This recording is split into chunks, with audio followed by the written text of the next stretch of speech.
I think I am now live. So this is the arena. Welcome. My name's Dave Stanley. I'm a first-year PhD here at the University of Wisconsin-Milwaukee.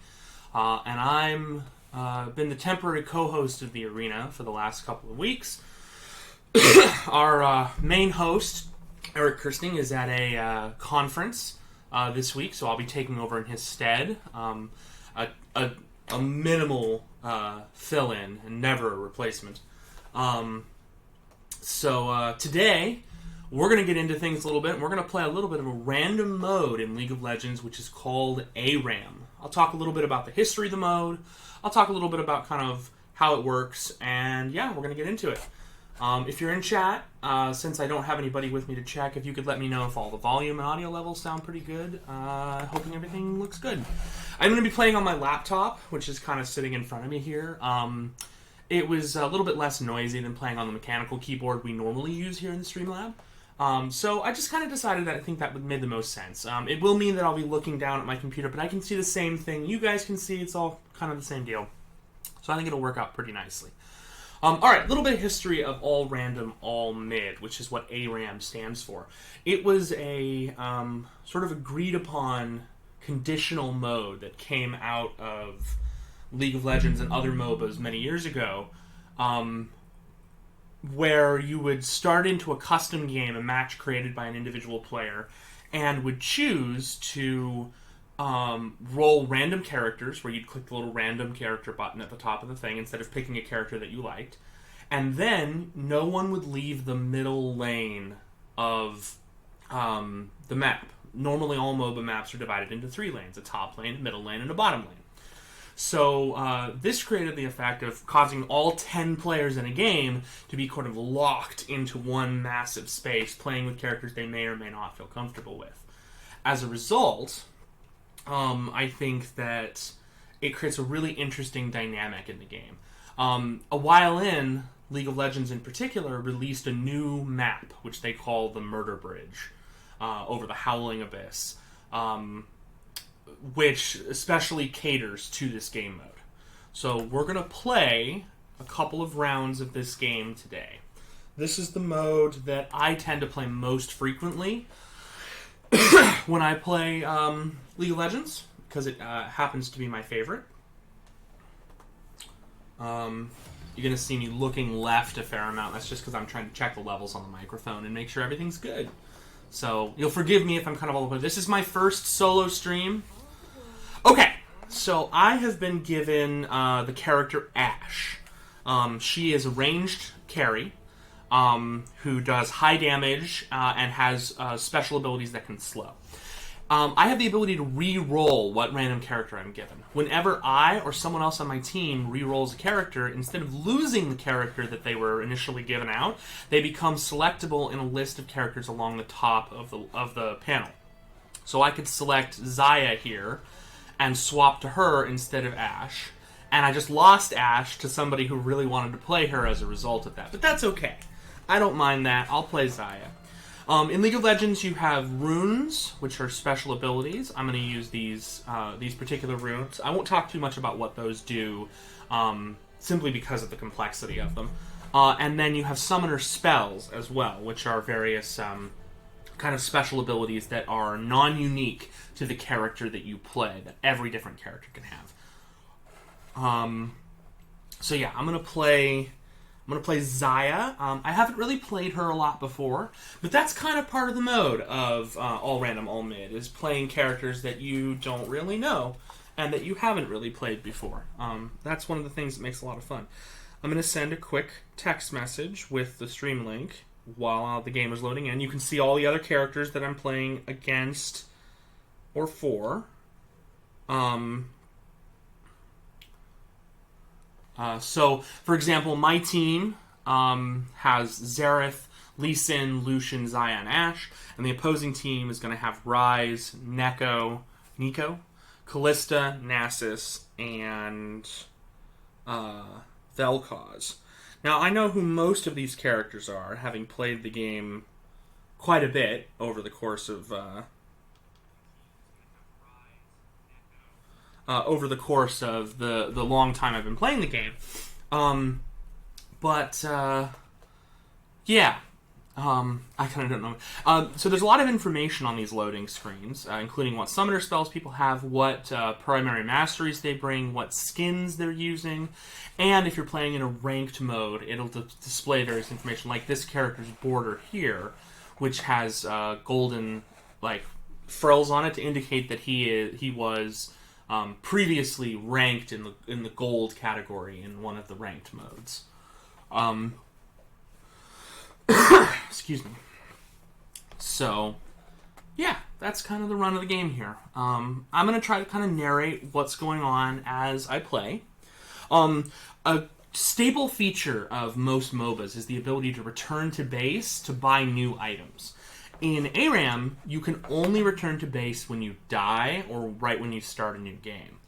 So that means that you're given a little bit more gold than usual to start a game with, but are required to shop less frequently. And so the more successful you are, the less you have, the less often you can go back to base to do that shopping.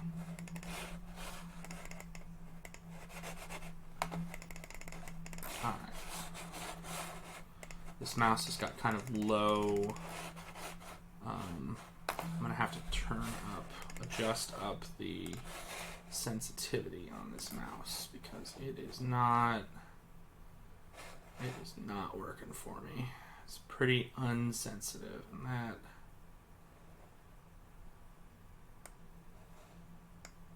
that just makes my cursor bigger. I don't want to make my cursor bigger. Okay, well, I guess I'll just have to figure it out. That makes panning the map pretty hard.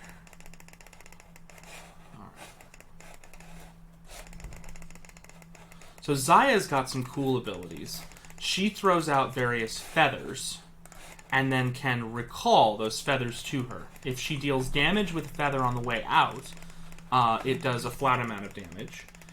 If she recalls feathers, they do damage when they come in, and as a result, she gains bonus attack speed for each feather she recalls.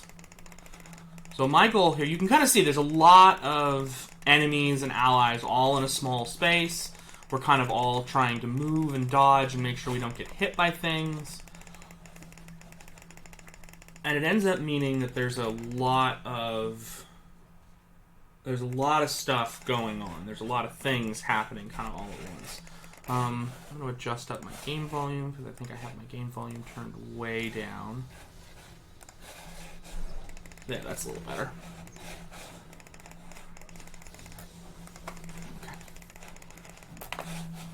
So, right now we're in this kind of poking stage where both teams are kind of attempting to gain a purchase on the other, whittle away at the damage on the other team, because since you can't return to base unless you have an ability that heals you in some capacity, or like me, bought an item that gives you some life steal, you can't regenerate. You just end up taking a lot of damage and having to focus on kind of keeping yourself alive, dodging abilities.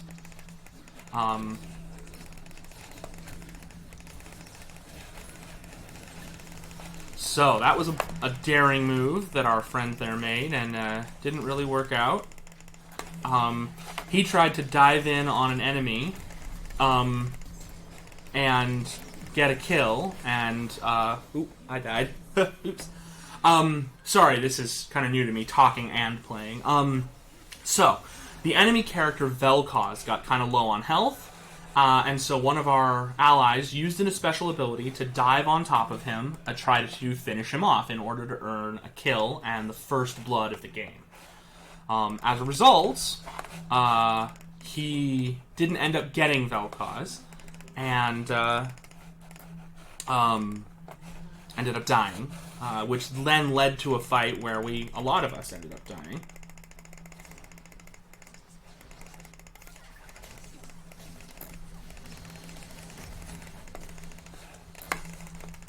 Oop, I got really hurt there.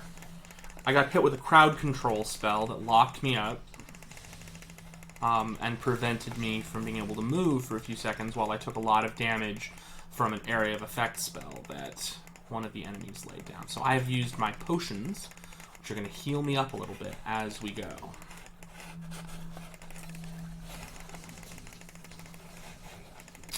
Okay. Really like to control my camera a little better, but that's okay. Oh, we're fighting. Need to get in there and help my friends fight.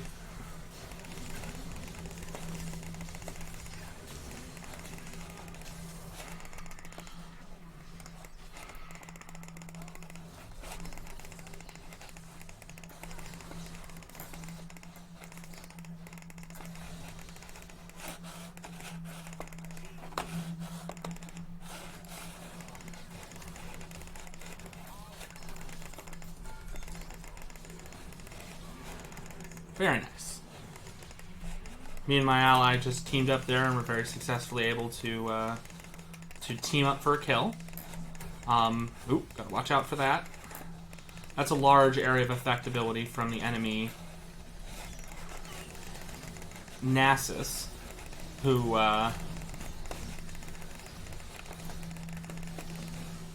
throws down that large area which is called Spirit Fire, and as a result does massive damage over a short period of time to any enemies who stand in it. So, since the Nasus is on the opposite team, I need to be really careful not to stand in his Spirit Fire ability and get myself hurt. Okay.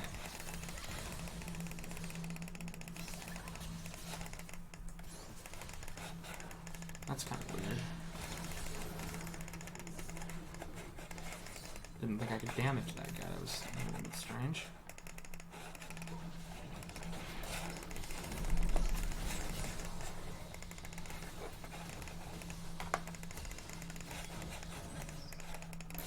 I'm pretty hurt. There are occasionally healing relics that spawn around the map and enable people to regenerate a little bit of health, but I'm doing the best I can under the circumstances.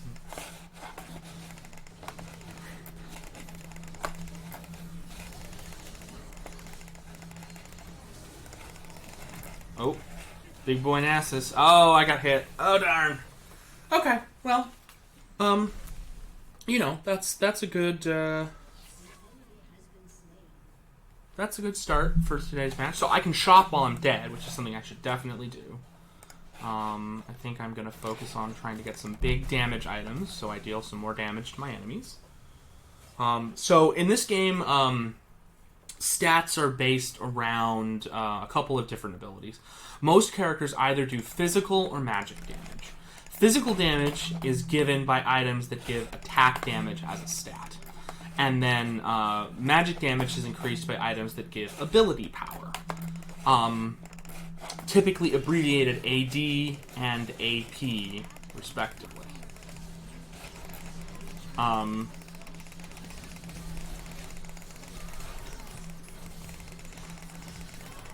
Oh, darn. Well, I did some damage there, but I got hit by a pretty powerful ability, which ended up ending my poor life. So, that's okay, though.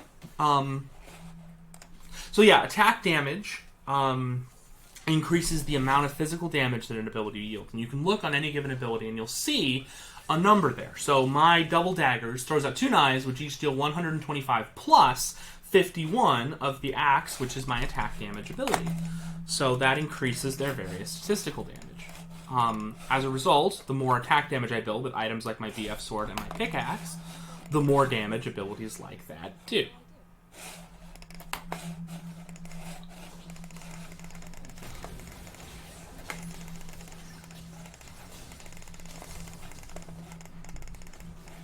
Uh-oh. That was kind of close. I had to use my ultimate, which is my most powerful ability, which is also on the longest cooldown. Almost on a 2-minute cooldown. Oh, darn it. I need to try and work on this mouse situation. This mouse is definitely not working for me as it stands. I need to try and improve its sensitivity. Oh, here we go. Mouse speed. Let's turn that up. Let's turn that up a little bit more. There we go. That's a little better. Interesting that they'd have a lot of things in the interface options, but wouldn't have mouse speed in there. That seems like a place that you'd expect to find cursor speed. Okay, now you'll notice there's little dots under each of my abilities. Longtime viewers of the arena will have played Defense of the Ancients before, and will have some ideas about how these kind of various things go down. Alternatively, though, if you have never played a MOBA before, which is a massively online battle arena game, so Smite, League of Legends, Dota, the original Defense of the Ancients mod for Warcraft 3 are all good examples. You level up your various abilities as you play. So every time I gain enough experience points from defeating both enemy players and these minions that spawn each round, I can level up an ability to make it more powerful. That increases how much it's scaling, which is how much benefit it can gain from my statistics. That can decrease its cooldown, which means I can use it more frequently. That can increase its splat damage, the damage it does without scaling, and it can have various other really useful benefits. So that's why you level up over the course of a game, earning levels and power spikes that increase your various statistics. You gain additional hit points and other things each time you level up. So, alright, one of my teammates is unstoppable. That means she's gotten a few kills in a row without dying, which is pretty cool. On the one hand, in this mode, it means that she can't shop to use all that gold that she's collected. But it also means that she is going to be worth a bounty. So she just linked the amount of gold she has. She has 3,200 gold that she'd really like to be able to go back to base and spend, but hasn't been able to until she just died. So that's actually pretty good. On the one hand, our enemies got a collection of money for killing a target who hadn't died very much. On the other end of that,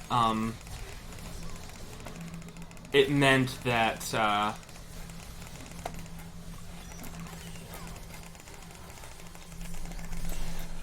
oh, alright, I did a bunch of damage, but wasn't quite enough.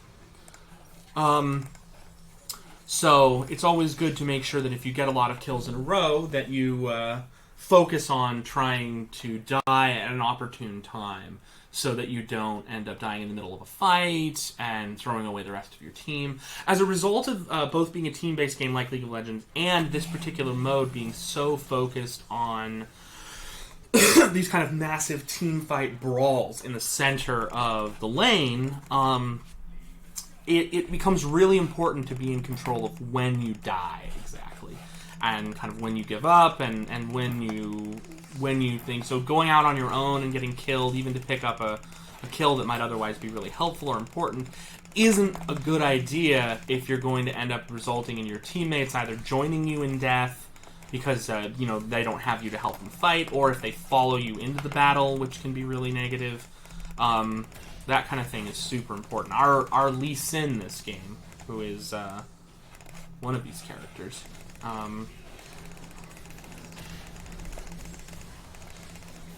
has been spending a lot of time kind of running like face first into the enemy, and as a result has oh, I just flashed there when I shouldn't have. As a result has ended up dying a bunch. Now he's also gotten some kills for his aggressiveness, which is pretty good. So that was a relic. Relics don't normally spawn on like regular League of Legends maps. Relics are only special to this mode. Relics heal everyone who stands in a small radius around them for a certain amount, which is actually a really beneficial thing because it means there is a little bit of naturally regenerating healing. It's also an objective that you can fight over. Relics spawn at set locations on the map on periodic intervals, and those locations are close to both friendly and enemy players, which means that knowing that there are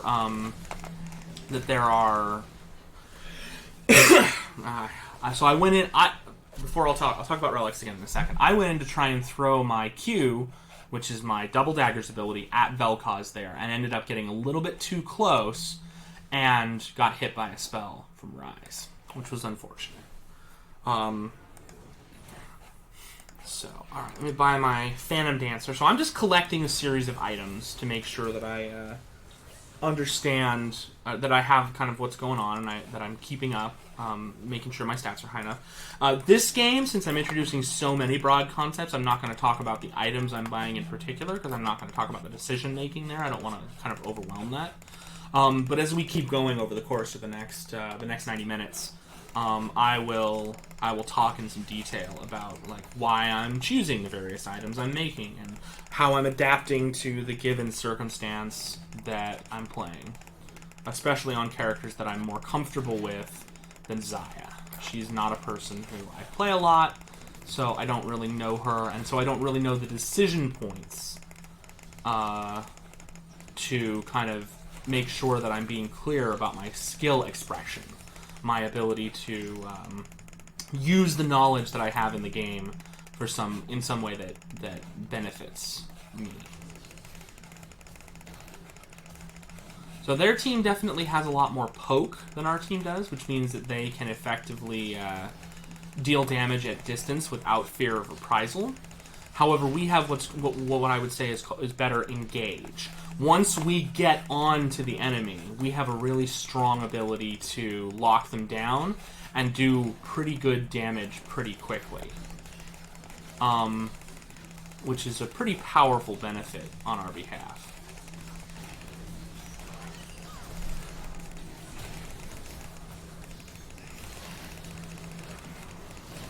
Okay, I'm taking a lot of damage here. I'm definitely gonna die.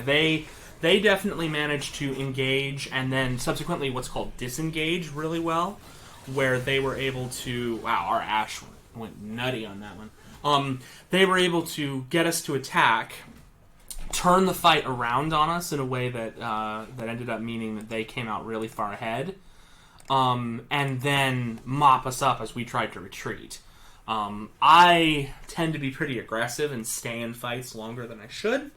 But as a result, I think that it means that I tend to get more kills and more deaths over the course of a game, which many professional players think is actually a really bad thing, because even if you get a lot of kills, if you're giving a lot of gold to the enemy team by dying frequently, and if you're not really like helping your team win, you're really helping the other team win, which is an unfortunate. See, just like that, helping the other team win.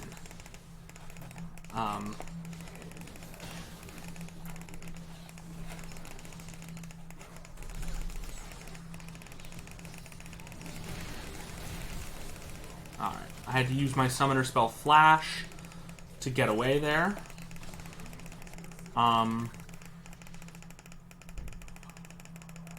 But as a result, I was able to successfully disengage, and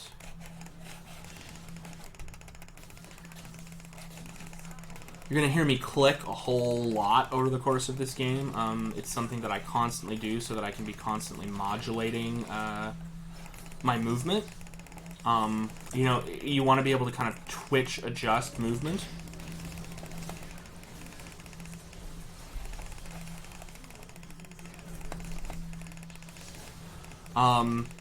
Twitch adjusting movement allows you to constantly be resetting exactly where you are, but to always be moving so that you're never just staying still and enabling an enemy to just know where you are, you know, or hit you really easily with your abilities.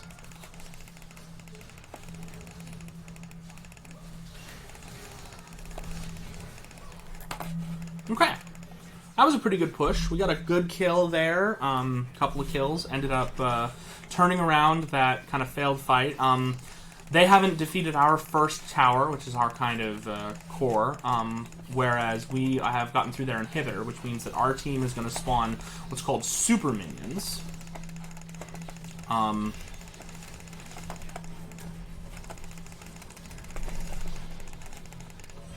darn it. I thought I was going to get that kill. I'm pretty badly slowed. I got hit by Nasus, the big Anubis guy. Oh, and here we go. We've in our first game of League of Legends. We have somebody calling somebody else a bad name, just being indicative of the quality of this community and its legendariness for being toxic as hell. I should probably turn chat off just completely, so I will do that between this next game when this first one ends. Most games of ARAM are not as long as this one. I mean, 20 minutes is a little bit normal. Your average game of League of Legends lasts, 15 or 45 minutes, and your average ARAM game lasts a little bit longer than that. I'm sorry, a little bit less than that, not longer. Your average ARAM game lasts about 15 to 30 minutes.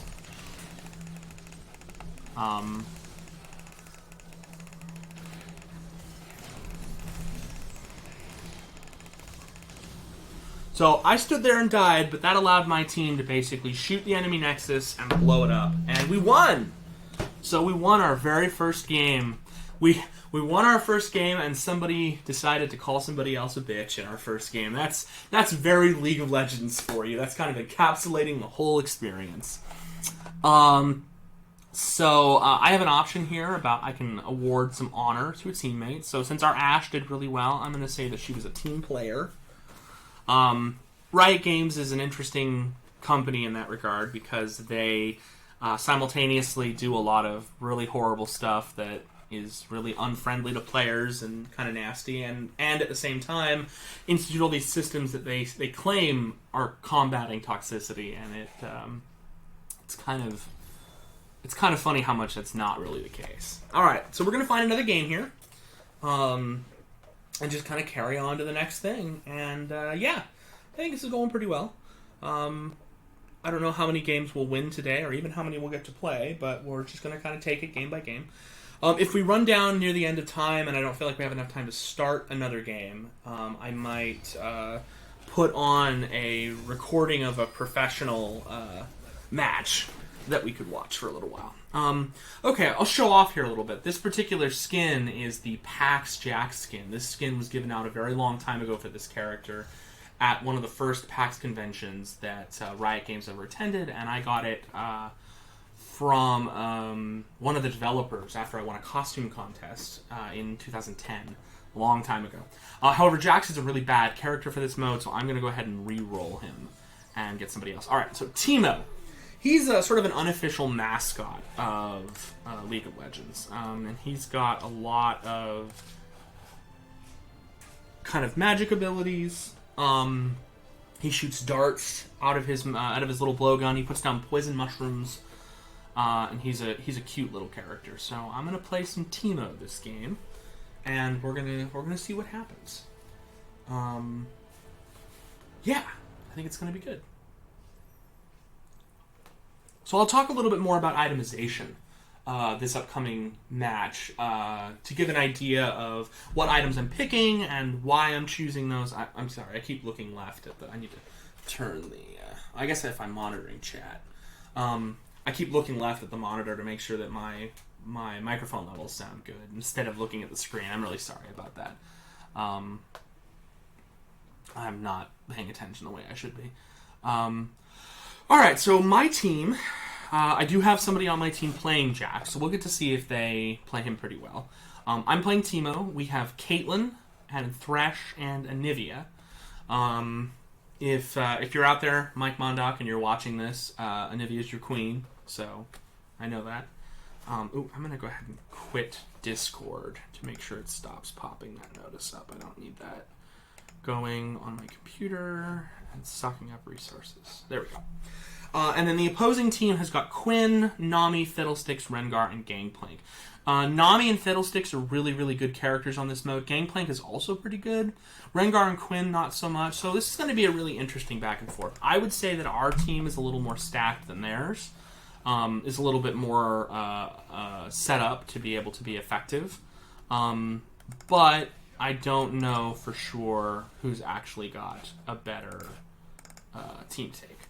So this is one of my typical startings. I buy a blasting wand to give me plus ability power.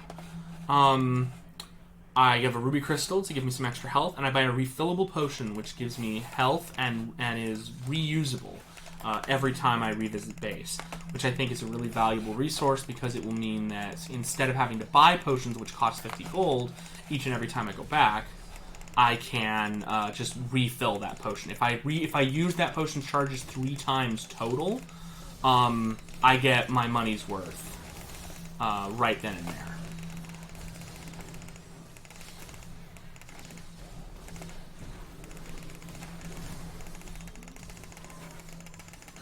Darn it! I thought I was gonna get away. I didn't quite. We got an interesting back and forth there. 3 kills to 2. So not too bad. A good initialization. So on Teemo, he has 3 abilities. He has a blinding dart, which blinds a target. It's a targeted attack that does pretty big nuke damage, which just basically means it does a lot of health. It blinds the target for a few seconds, which is really valuable. It means that characters who auto-attack frequently, like Rengar and Quinn, aren't going to be able to do that as readily. And then I have a movement speed increaser, and I have an ability that gives my basic attacks an additional poison over time effect. I tend to level up the blinding dart ability because I like the massive kind of big hit of damage that it... Ooh, that was kind of weird. My camera kind of went funky there. Okay, I'm sorry. Oops. Chat will probably flame me really hard for that, so... But that's okay. We kind of don't care what chat does. And we can just block people if anybody gets kind of weird. Looks like our team's doing pretty well. We're trading 1-for-1 in most places. Okay. So, every character also has a special passive ability. Teemo's passive ability is that if he stands still for 3 seconds, he turns invisible. So, I am invisible. And nobody can see me until I start moving. Okay, and I took that guy out. That was Fiddlesticks. I defeated him. I walked up to him and just shot him with my blinding dart, which ended up being enough to finish him off. If you're watching this and being like, "Man, Dave, you really suck at this," yeah, that's totally true. I'm fucking awful. But I'm also not using like my ideal personal setup. At home I have a different mouse, a different keyboard, stuff that I would choose to use. Alright, so this is Teemo's big gimmick. I can throw that little mushroom down. So that's actually, it looks like a little rice ball, but it's basically a mushroom that's a trap. That if my enemies step on that mushroom, it explodes, dealing damage to them and all people in an area, and slowing them for a few seconds. Now, there are items that they can buy which will allow them to detect that mushroom, but until they choose to do that, I can just start throwing those suckers out, and they can't do anything about them. And that's going to make my mushrooms a really effective method of both doing some damage and getting some crowd control on them. So yeah, my mushrooms did like 150 damage just now, which was a pretty good amount. And as a result, you don't want to put them in places where minions will run over them, because minions can hit them and deal damage and pop them, which means that they blow them up instead of the enemy champions. You really want to focus on having the enemy champions do that, so that you don't end up with overmuch. So, alright, that was a complicated fight. A lot happened in just a couple seconds. Thanks, man. Thanks, Eric. Nice to see you. Right in a couple seconds, Fiddlesticks, the enemy champion who looks like a scarecrow, used his ultimate Crow Storm to dive in on our team. Oh, I need a shot while I'm here. Okay, great. If I forget to shout at me, because that's like a really important thing to do. So he used Crowstorm, dived in on my whole team, and the rest of his team took that moment to engage. And so Crowstorm does damage in a big radius around him, a big, like, literal storm of crows and death, which is pretty scary. It's pretty spooky, you know? It's like, oh man, oh jeez, oh jeez, oh jeez. Oh jeez, getting kind of messed up here. That didn't go so well. I got hurt pretty bad. So I need to kind of retreat and see what I can hold on to. Thanks to Eric in chat. I think everything's going really well. Stream seems to be up and doing good, so I'm pretty happy about things.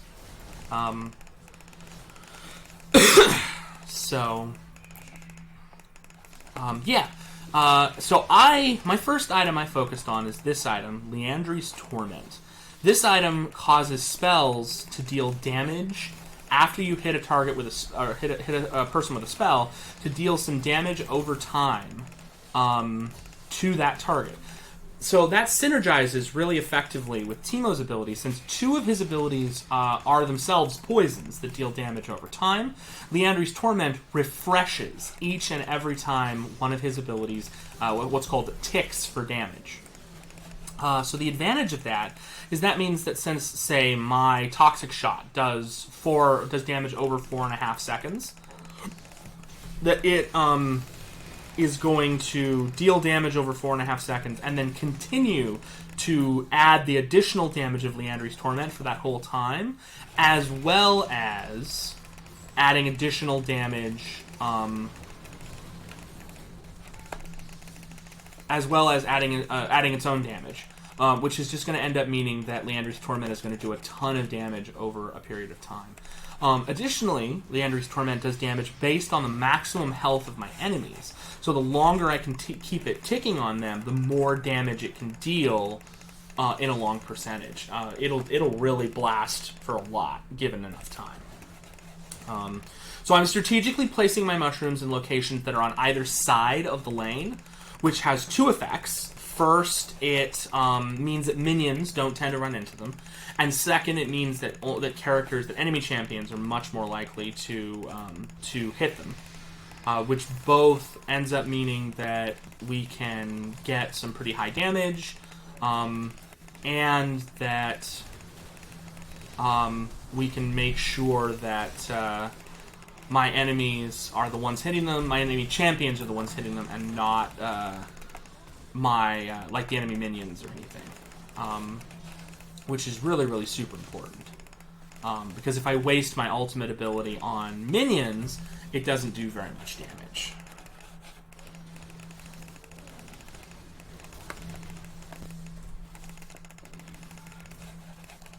When you hear that boom sound, that was the game letting me know that the tower, which are the static defensive structures, have targeted me because I've done damage to an enemy under that tower.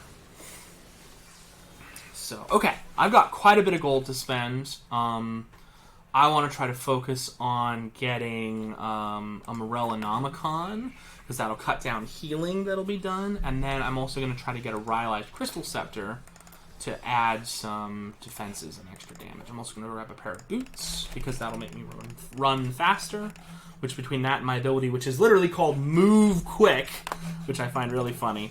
Yeah, just move quick. There's an ability in Heroes of the Storm, which is the Blizzard MOBA, that is called Fast Feet. And it's kind of funny that, the idea of a character's whole special ability being that they have fast feet, right? I guess this little guy must have pretty fast feet. He's very cute, so that's got to say something. Alright, so one of the other things that my mushrooms do is they give me vision in these bushes. As a result of giving me vision, it means that enemies can't hide in these bushes. So you see there, I can see Gangplank, because he was close to my mushroom. And somehow, he managed to dodge my mushroom in such a way as to allow him to completely avoid my ability, which was pretty frustrating. I would have really liked it if he had gotten hit by that. I apologize for the frogginess of my voice. I'm definitely a little sick, and I'm doing the best I can. Okay, that was really good. We got a couple of kills in short order there to let us know, really kind of set us up. If Rengar there tries to jump on my allies, on my pals, I'm going to hit him with a blinding dart since he's an auto-attack champion. Oh, thanks, Daniel. Doing the best I can here. Feel free to pop on down if you want to join me, by the way. I don't want to, like, entice you to distraction, but you would be welcome to. Okay, so that's a really good example of what the build I'm going for there is. She, that was Quinn, used her ability to kind of charge down the lane at me. And between my mushroom and my Q ability, I did more than half of her health in one go, which is a pretty powerful setup there. And then, right there, she got hit again and got taken down pretty hard. So that was really good for us. I can't make any guarantees about this, but I feel like we're probably going to win this game. We definitely seem... The enemy team is not buying any of the vision items that allow them to detect my mushrooms, and are also just kind of not really doing anything about it. And so, as a result, that means that I'm contributing a lot to the game. It also means... Oh, I didn't have enough mana to use my blinding dart. I don't have any mana in this build, which has meant that, like, I don't regenerate at all. So, while my abilities don't cost much mana, using them frequently can mean that I end up running out of mana in a prolonged fight, since I can't go back to base in this particular mode. Alright, so I'm going to try now. I'm going to get my upgraded boots. These give magic penetration, which will mean that any defenses that they buy and stack will not be as effective. So the new item I just bought, Morellonomicon, does something. It gives me health, ability power to increase my damage, and it gives me the ability to penetrate their magic resistance a little bit. Plus, it does something called Grievous Wounds, which is an ability where any healing that would be done while an enemy is under Grievous Wounds is massively reduced.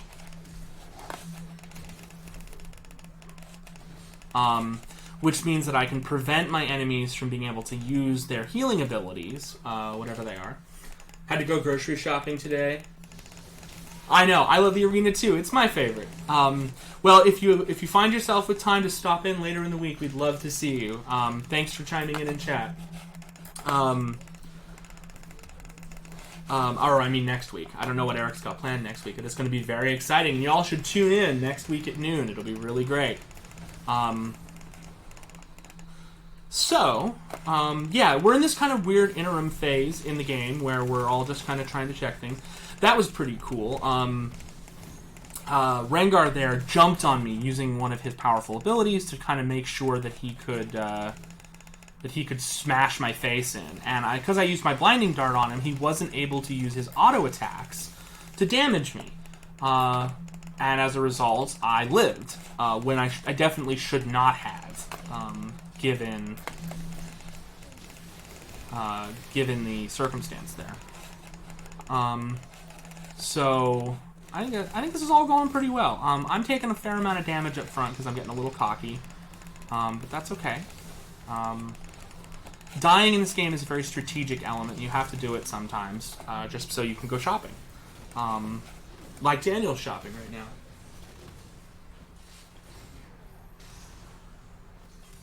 I would love to talk about that. I think that's a great topic to maybe consider for... so, Daniel in chat says that maybe we could discuss the Blizzard Blitzchung controversy. And for those who don't know, Blizzard Entertainment has just recently basically taken a political stance on the situation in Hong Kong after a player announced a political motive at the end of a game. And while I don't want to get into that too much personally... I think that there's definitely stuff to talk about. In fact, Eric is saying that in chat. So I'm not going to talk about that anymore because we probably won't get into it too much. So, but yeah, that's definitely something to have a discussion about as a group rather than having me talk about individually.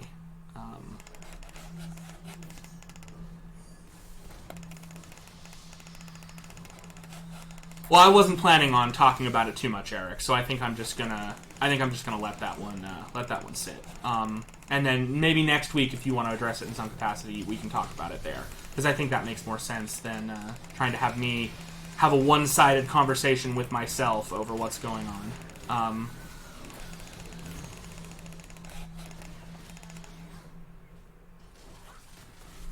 Yeah, please do. Just let me know what's up with that. Part of the reason that I'm not playing a Blizzard game this week is simply because I have decided personally to forego playing any Blizzard games until they make an announcement or justify their reasoning or something, or potentially until there's some kind of recourse for what's happened. Now, I realize that the hypocrisy in saying that and then playing a game by Riot Studios, who themselves have a sordid history, but we kind of, pick the devil you know, I guess, might be my attitude there. I'm not sure if that's a really good attitude, but it's definitely something that I'm working with now. Actually, part of the reason I'm playing ARAM today at all is because it was sort of a last-minute thing. My wife, Sarah, was planning on coming to the stream with me.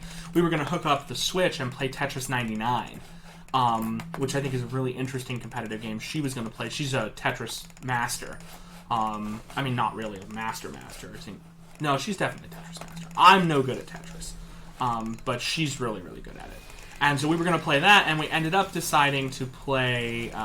She ended up being too tired to come, so I decided to play this on my own instead. So yeah, that's just kind of where we're at with things. And so yeah, there's a lot of controversy brewing in the gaming world right now, and I think it's really interesting kind of what is and is not happening and kind of where that's going to end up leaving us as consumers in the near future. Is it possible to do ethical consumption? Is it possible to continue to play these games knowing that there's such intense political discourse surrounding it, especially when human rights violations and democracy, proper democracy are in tow here, and how do you walk those lines? So they're not easy decisions. They're not easy decisions to make. They're not easy things to do. All right, so I'm just gonna sit here and shoot the Nexus a little bit.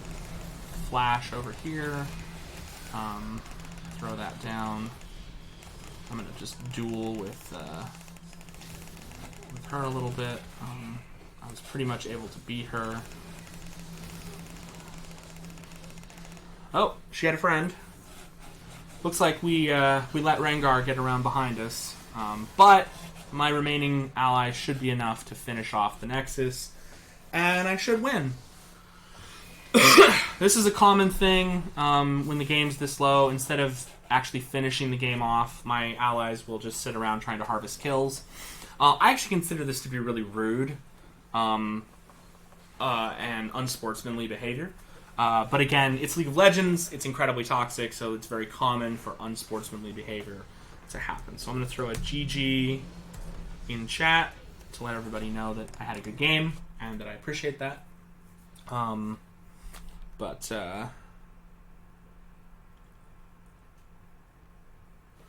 Okay.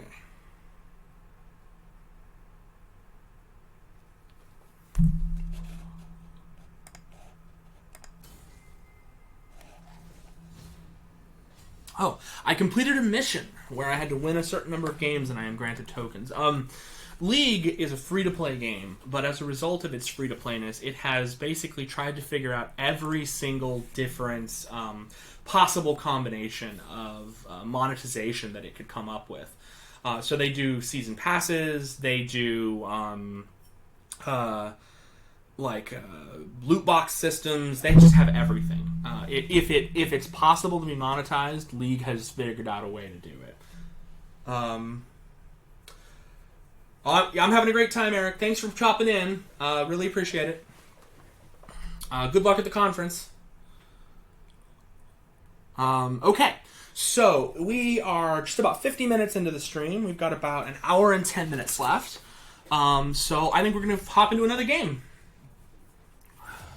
Get an idea of kind of what's going on. Okay, so I've been given Poppy. I really don't want to play Poppy. I would really like to play this character, Victor. So I'm going to try to trade with this person to see if they would be willing to accept that. Okay, so they don't want Poppy.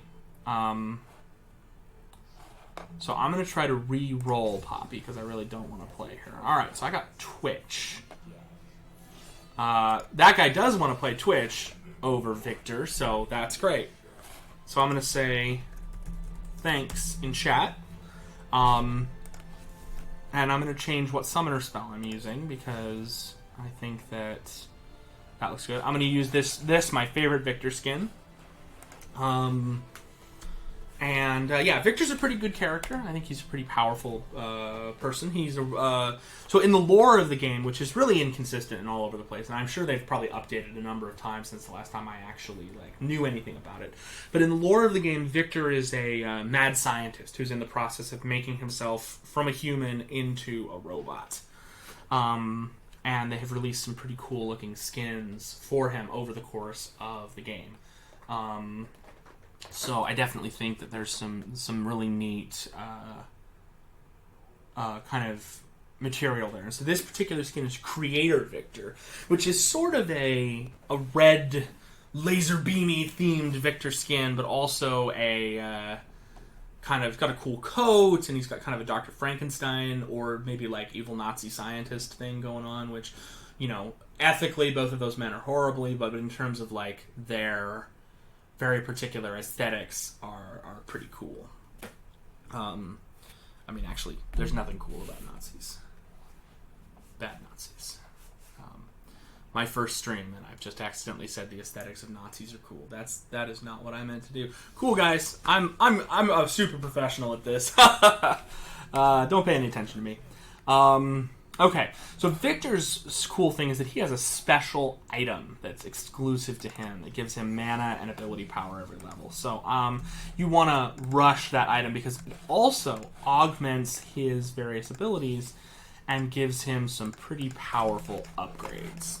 So I'm going to upgrade the Hex Core as my primary item just kind of immediately. So our team got out a little bit, kind of went in, and ended up getting a little bit messed up as a result. That kind of thing happens. Nothing to worry about. So we'll just kind of... I played some Lola Billing years ago. Yes, Zareth was your favorite hero, since I could stay far from team fights as possible. Yeah, I love Zareth for that. I also play Kog'Maw for that exact reason. Because he's a character who is really very long-ranged. I haven't played, proper, actually played the game League of Legends in, I can't even think how long. It's been a very long time.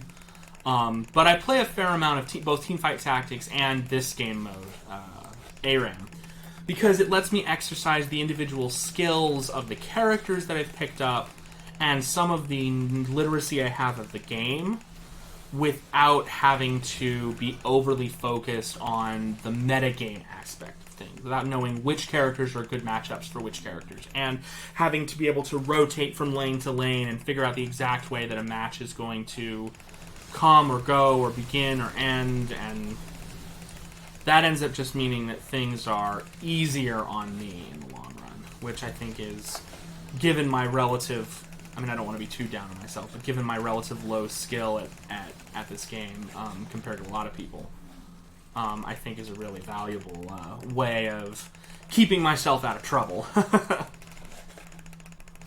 And keeping myself from getting frustrated. In ARAM, it's easier, even when you make a mistake, to just be like, yeah, okay, that happens, it's ARAM.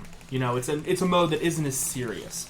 Which doesn't mean that I don't try to win. It does, however, mean that I'm really focused on not taking things so seriously as to get upset or to get overly frustrated.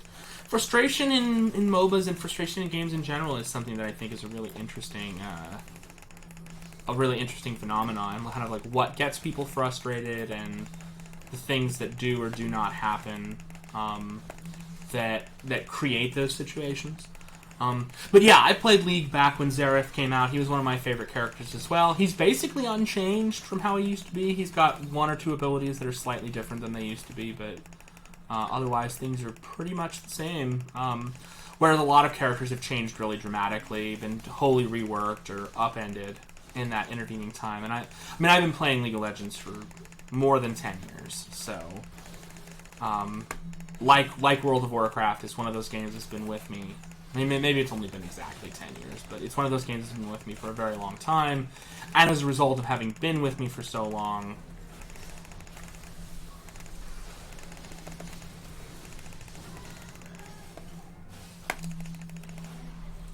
get him, my Chaos Storm.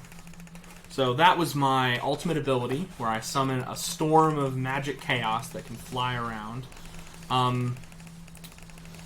One of the reasons I like Victor so much as a character is that he is like a robot and he's a creator guy, and his big kind of thing is that he shoots a death ray. It's literally called Death Ray. So I'm going to activate that now, and you'll see that I literally shoot out a death ray that then has a follow-up to it that blows up after it, which I think is actually really pretty cool.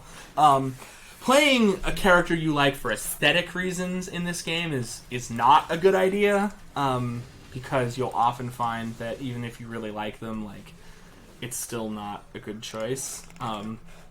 But nonetheless, like Daniel said, like, sometimes you get attached to the way a character plays or something cool about them, and Victor's Death Ray is just a really cool ability, and I like it a lot.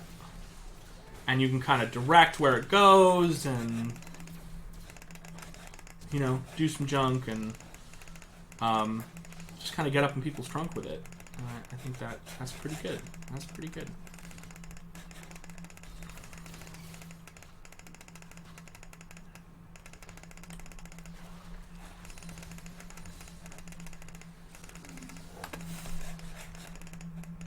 Oh, shit. Oh, I really walked into it that time. But, so that was a very poor decision on my part. I walked too close to a group of enemies and ended up getting jumped on. Now, I used my Flash Summoner spell, which allowed me to teleport a short distance away from the enemy and save myself. And, as a result, my team got 2 kills. Now, that ended up being worth it because we got that bait, but it was still a bad move on my part to have put myself in that position, and now for the next 144 seconds, a little over 2 minutes, I can't use my Flash Summoner spell to save myself if I get into another dire strait. So, and I also can't do something like use my Flash to get a kill or, pick up a whatever, be able to seal the deal on an enemy.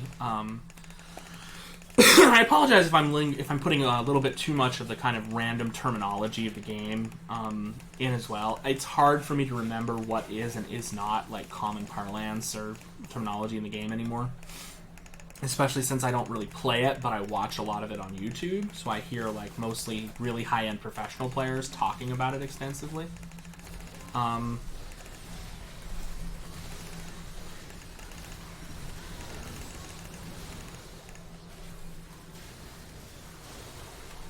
Well, alright, so that worked out. We lost 2 of our team for all 5 of them. I'd really love it if I could like just go back a few seconds and show you how a fight goes down, but I can't. So I put down my gravity field, which is an area of effect spell that then causes a stun after a few seconds. And after my gravity field went down, I used my Death Ray, and then I cast my ultimate, which does damage to everyone it can target. And then through my single target ability, my Siphon of Power, at the enemy carry character Kog'Maw, trying to shut him down and prevent him from being able to do massive damage. And then I died, but the rest of my team was able to follow up and do some pretty good damage, so that was really good. Alright, so now we've got some they're going to push really hard on our nexus, or on our turret here, and our goal has got to be to keep them off of that turret. That isn't going too hot, but it looks like we have managed to at least slow them down.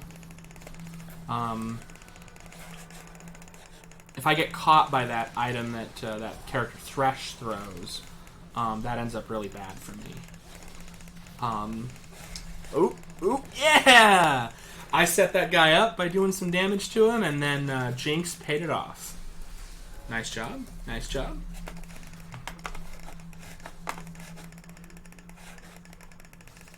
Alright, so this is what we're going to kind of do. We're just going to kind of see about getting picks like this. Oh, there goes my Death Ray. Getting a big old kill. Alright, and then I'm going to kind of do some damage here, and then I'm going to hit this guy with Death Ray. Yep. I took a hit from the tower there, but that's okay. Ooh, see if I can hit that guy with some Siphon Power, and then I get an auto attack that does bonus damage. Ooh, that might be a little bit much. So I flashed there a little preemptively to make sure I didn't get caught out, because I probably would have died if I had gotten caught out there. Because I got greedy and really wanted to get a kill, but wasn't sure if I could, and ended up getting myself into a bad position, so...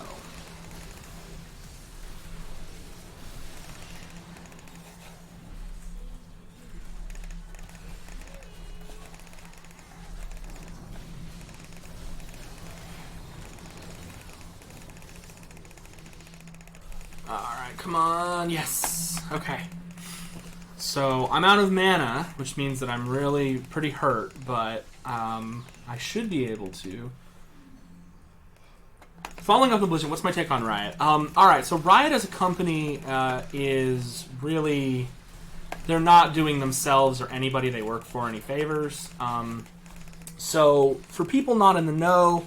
Riot as a company has been accused of having sort of a frat boy mentality and corporate culture, where the people at the upper echelons of their company, specifically some of the founders, have repeatedly been accused of sexual misconduct, pretty mild sexual I mean, not that there is any such thing, you know, no like sexual assault or anything, but really sexual harassment and kind of inappropriate workplace behavior. Which ends up meaning, as a result, that they have allowed basically their friends who have come to work for them to have free reign to engage in really negative behavior, especially in relation to female employees, at the company. So that sucks. And they have engaged in negative litigation tactics, shutting down lawsuits, ignoring employee walkouts, and just generally being pretty uncool about things. Additionally, they have not cracked down on toxicity amongst professional players to the degree they should. And they themselves, being a subsidiary of Tencent, are not taking any particular stands or being involved in this entire Hong Kong issue. And so there are ramifications for that kind of thing, you know? There are issues that we might see as a result of a company like Riot, who have one of the largest, most played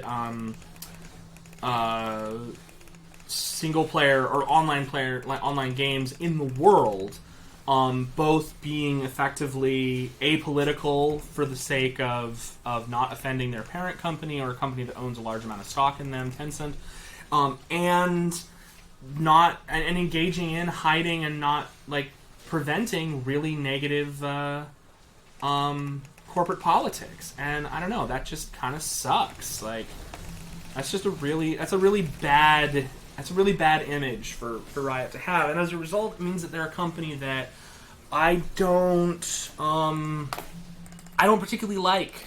You know, they haven't, in my mind, done enough on any of perspective. They haven't done enough to defend their employees. They haven't done enough to take a stand on important things. They don't pay their casters enough. There was a big scandal about that a while ago. The people who commentate on their professional matches over the course of things, they don't pay them nearly as much as they should. Yeah, it's just a big mess. Riot as a company, and yet they have this massively popular game. And I used to say I used to say that you could look at companies like Blizzard for people who were mostly doing it right. And that you could be like, okay, you know, Blizzard is paying their casters more and, treating most of their leagues correctly and stuff, but following both the Blitzchung incident and, like, the unwarranted, unnotified shutdown of their Heroes of the Storm League, just a lot of things recently, Blizzard really hasn't been doing it any better, and Valve has many issues as well, and so they're not exactly a company you can look at. It's kind of hard to see who in this gaming space is not, like, behaving in a really negative way toward their players, seemingly to either keep really toxic corporate culture at kind of the base of things, or to line their pockets. And that sucks, man. Like, that's Google removing do no evil from their company, from their corporate constitution. Like, that, man, that sucks. I don't know if that answered your question, or if I just rambled about Riot for a really long time there, but that is like a collection of my thoughts. So, I don't know. I'm not sure if any of that is helpful. Oh god, I'm gonna die again. Cool. So, that was a really bad play, because one of our characters got caught out. Me too. One of our characters got caught out, and then another of our players got caught out as a result of that, and then another player got caught out as a result of that, and then I got caught out as a result of that.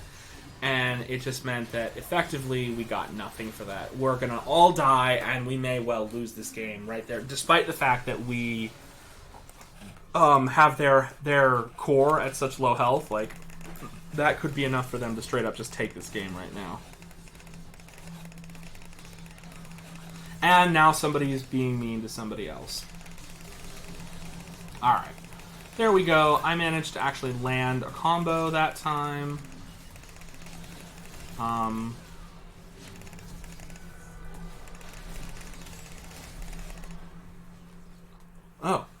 I thought I was going to be able to land that guy.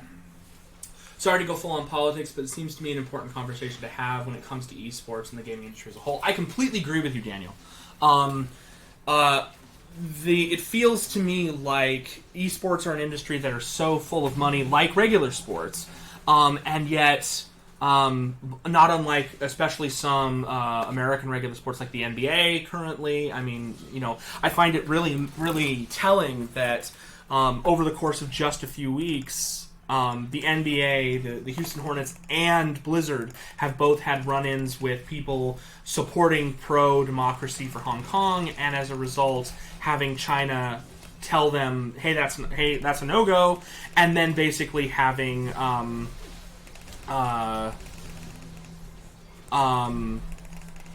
having their parent organization say, you can't go there. Sorry, I get a little bit distracted when I'm trying to play at the same time.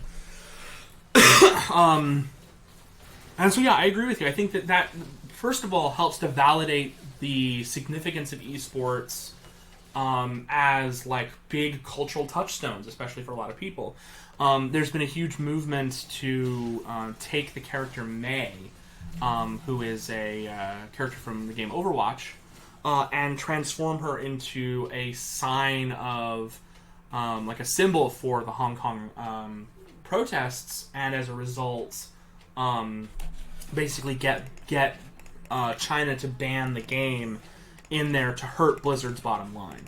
And while I don't know if that makes the most sense to me, it is definitely a very interesting idea, as a way of kind of getting back at Blizzard for what they've done. But I don't know if revenge is necessarily, like, the thing that I'm, like, most interested in. Oh god, I'm gonna die here.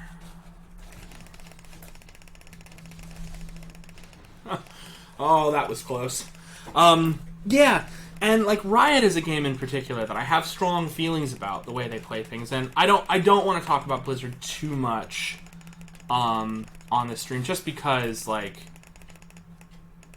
it's an ongoing issue. There's a lot of things that are still happening as of this moment. Oh man, I really fucked that up. That was unfortunate. Jeez.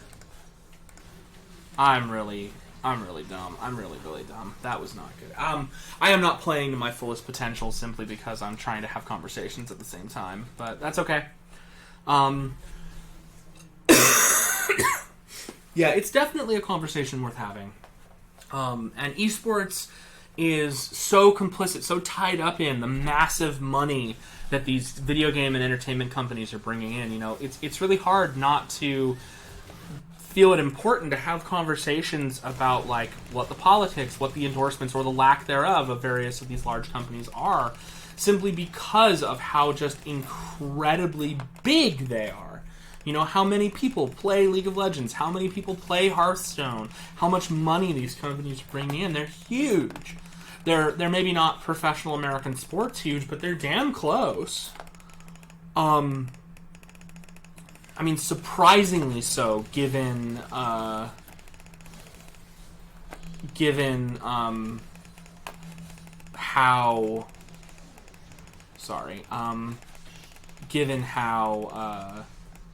that was just a few years ago, you know, where video games were not like nearly so significant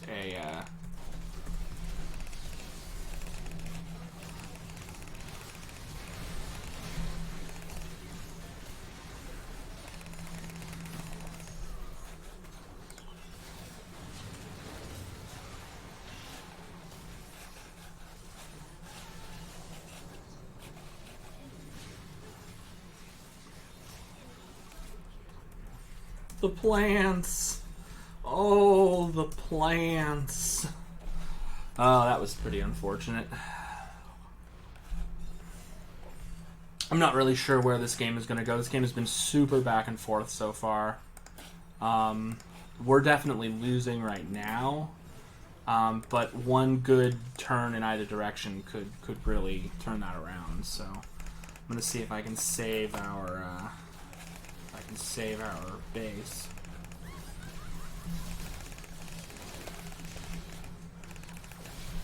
Oh, darn it! Darn it! I had just a little bit of health left and she got me. Oh, that sucks. Dang it. Well, whatever. I'll be alive again in 30 seconds. My teammates, I'll have to hold out till then. Yeah, death timers get longer as the game progresses, which as a result is going to mean that it's going to take a longer time for people to come back, which means that kills and deaths are like a more serious issue to bring to that. Oh, dang it. Come on. Oh, man. Now they've gone and done it. So the enemy Kog'Maw scored a quadra kill, which means he killed 4 of us. And that leaves me alone to defend. And I just don't see how I'm going to be able to do that.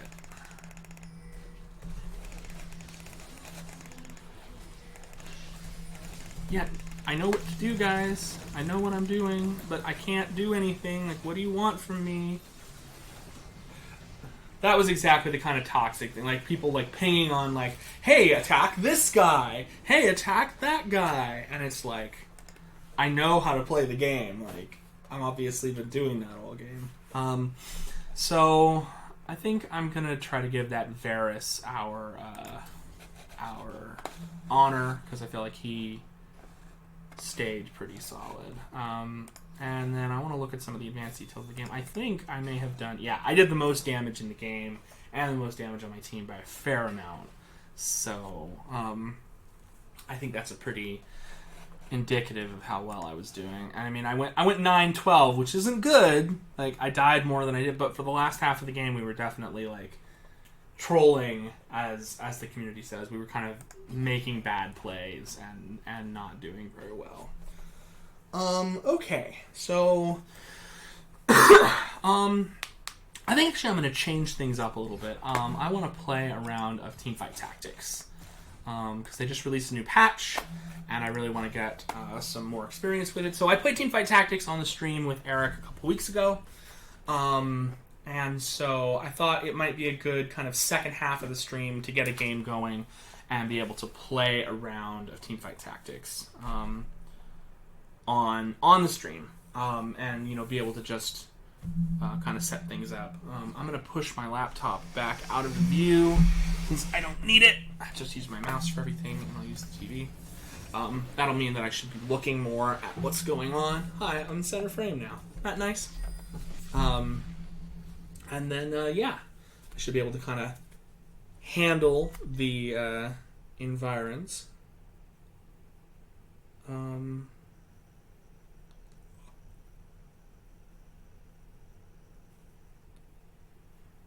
Having a little bit of stuffiness in my ear, which is kind of unfortunate. All right, so in Teamfight Tactics, I am gold ranked and have this big fluffy guy here. And then some of the other characters I'm playing with, here's a silver ranked player and some other gold ranked players. So I'm going to end up playing against people mostly of my... So yeah, it's kind of like, it's not exactly a classic tactic game, it's an auto chess game. So I don't know if that's a genre that you're really aware of, or not, but it is basically using League of Legends characters to play an auto chess style game where you... Sorry, I'm moving my laptop to get it out of my way. I need to pick somebody. Where you can select characters, put them on a grid, and they do battle against people. So it is a little bit of a it's got some tactics style elements to it, because there's this kind of grid that you can move characters around on and interact with. And it's a lot of fun. This is the main mode that I still touch on. League of Legends as a client for. Though I think I won 3 of my 4 games today, so that's actually pretty good. So Teamfight Tactics, as I talked about a bunch last time when I was teaching Eric how to play, is basically a game where you buy and collect champions, put them on the board to form combinations to build these tribes that give you special innate bonuses.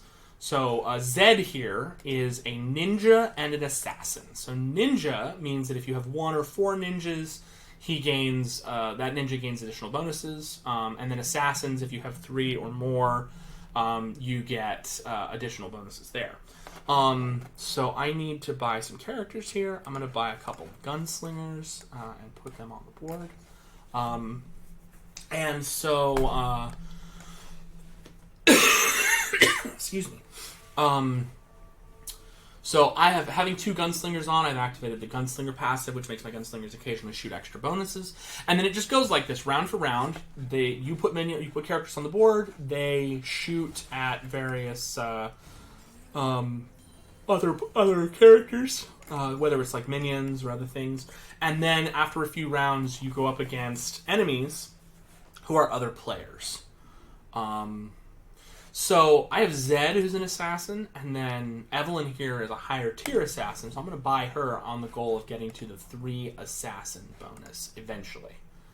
None of the other characters here synergize with anybody I'm using this moment, so I'm going to put Zed in as my 3rd, and be ready for the next step. I really wish there was like a classic tactics game built into League of Legends. That would actually be really cool.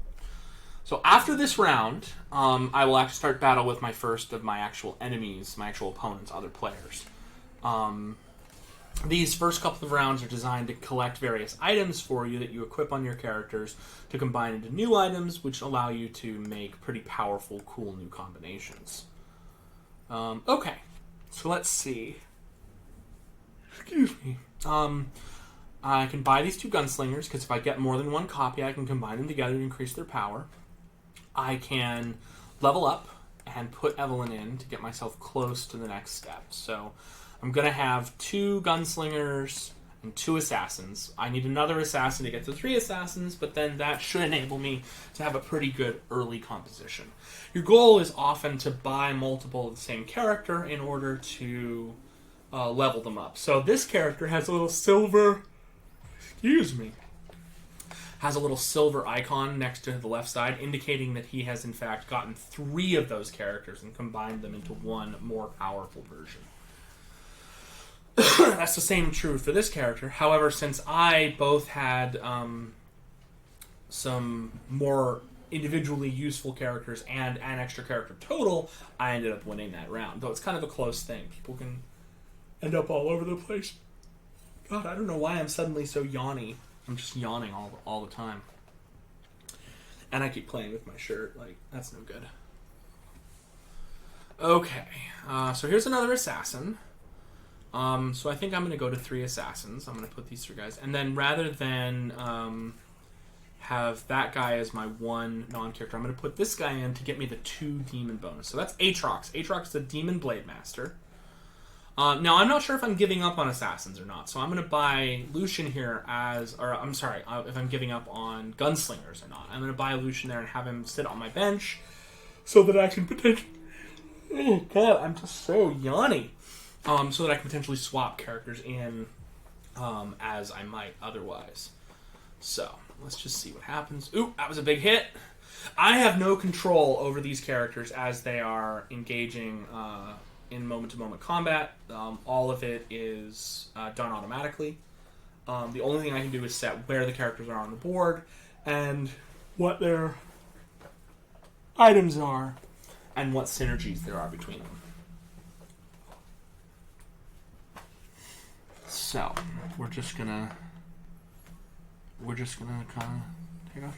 Alright, so that gets me a level 2 gunslinger. That's a pretty big shift. He has 810 health. This guy has 700, but getting the demon bonus is pretty good, so I don't know if I want to change that up.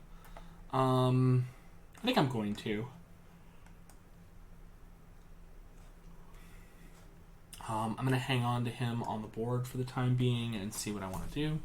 So I could put another gunslinger in the next time I level up to be able to get the 2 gunslinger benefit. Alright, so this player is also building gunslingers, and I don't know if I really want to be competing with another player also building the same thing I am. That's a great recipe for getting yourself in trouble. And because there's a limited number of characters of each character in the pool, which means that if I have a rank 2 Graves, which is composed of 3 rank 1 Graves, and he has 1, there are that many fewer Graves totally available to use.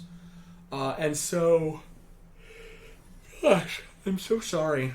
And so, just as a whole, that means that there are fewer just to kind of gain overall. So this is the carousel. It's my turn to pick on the carousel, and I'm going to grab this character. Not because I want him, but because I want the item that he has. I'm going to respond to this gentleman. Not too bad. Streaming. So that's fun.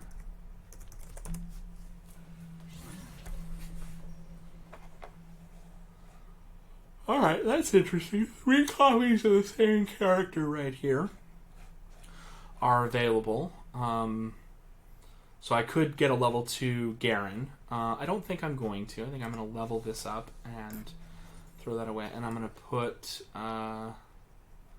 another gunslinger in. And then I'm going to see about equipping some items to see... That seems like a pretty good choice. And then I also like that, actually. So I'm going to equip that. So these are items that are combinations of various things that allow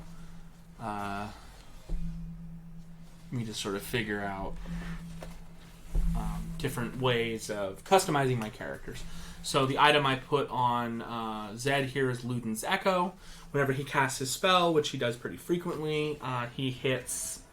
Ooh, that was unfortunate. He hits an enemy for additional damage. And then the item... Ooh, there's a Zed. I like that.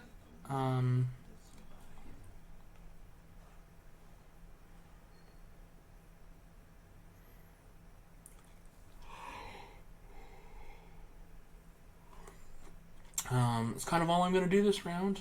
Don't think I'm going to buy anything else. The item I put on him gains a shield that blocks the first enemy spell that hits them. The enemy that breaks that spell, the shield is stunned for 5 seconds. So that means that if he gets hit by a powerful crowd control or some other kind of spell early on, he can resist it, and it will instead... so watch here. Oh, I was hoping Lysandra was going to cast it on him, but she didn't. It's okay. I think we win this one. This will be pretty good. Excuse me. Got a little bit of clog in my ear because of the pressure. It's a little bit less exciting than playing kind of hardcore League of Legends, but I think a chill stream is always a good choice. I'm pretty far from a level up, so I can't put another character in this minute. Excuse me. But I think against this enemy, I would rather put in a second demon than put in a second gunslinger. So that's what I'm going to do. So that I can do battle. So these Krugs heal each other when each of them dies. So you want to focus on the Krug on the far right side before you deal battle with the 2 Krugs on the left. Alright, let's see what happens.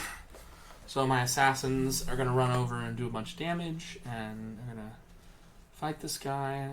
I don't expect I'll kill all 3 Krugs. It'll probably be 2 of the 3 of them. Just looking at the direction. I don't know. It's possible I could win just because of the demon buff giving us all that additional damage. Let's see. Yeah, awesome. Well done. All right, that's bunches of extra gold. Hey, there's another Zed. So 3 Zeds now combines into another Zed.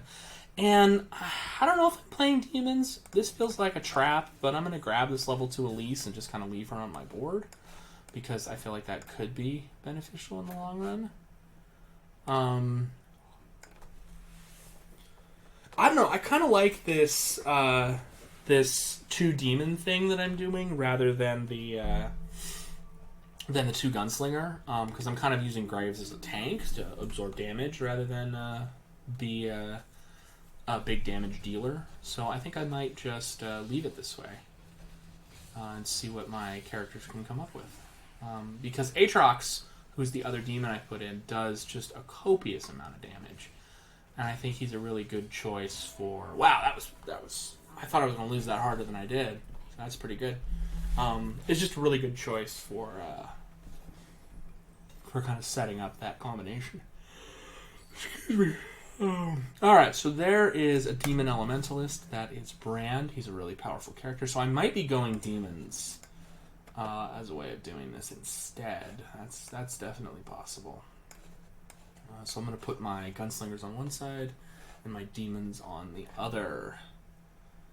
I passed up on a Morgana earlier. She's a really good demon, so that's kind of sad. I'm going to put that on Zed because I want to give him more attack damage since he gets a modifier of his attack damage from his ninja buff.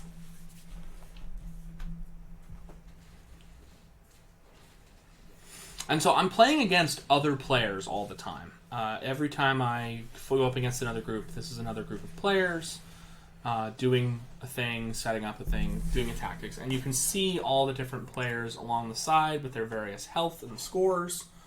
And we can kind of competitively face off and see who does. And it shows you who won and who lost in the last round. Alright, so since I might be going demons, I think elementalists are also a good backup clan, so I'm going to grab these 2 characters, and that one too. Excuse me. Might as well grab him. He's a demon, but he's a different kind of demon, and it only matters how much gold I have as long as I stay above whatever my most recent 10 of gold is, so 30, 40, 50, etc. That increases the amount of interest that I gain each round. Oh my god, why can't I stop yawning? That's terrible. Okay, how am I doing this round? Not so great. I'm on a 2-game losing streak, and I think I'll probably lose this round too. Oh, very close. Just barely won. I had 20 health left. That was really good. I could have really easily lost that one. Okay, so I'm looking for assassin characters or demon characters or characters with items that I care about. I think I'll grab that spatula. Spatulas let you change what tribe a character belongs to, so that you can make, or not add a new tribe to them. You can make a non-Yordle character a Yordle. You can make a non-assassin an assassin. You can make a non-demon a demon. And that will let me expand, especially if I'm building a demon build, let me add more demons to get their mana generation up.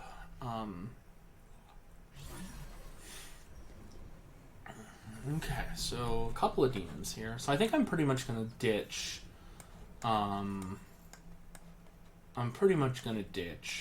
gunslingers. I just don't think that they're going to be worth it. And I think I'm going to go for demons instead. Demons Elementalists. So what I want to try to do is get some Elementalists in the game. I need to get 3 Elementalists in, so I'm going to level up, actually. I'm going to put an Elementalist in.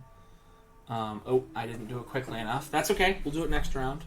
I'm probably going to ditch Assassins and go Demon Elementalists and try to get that to be my takeaway.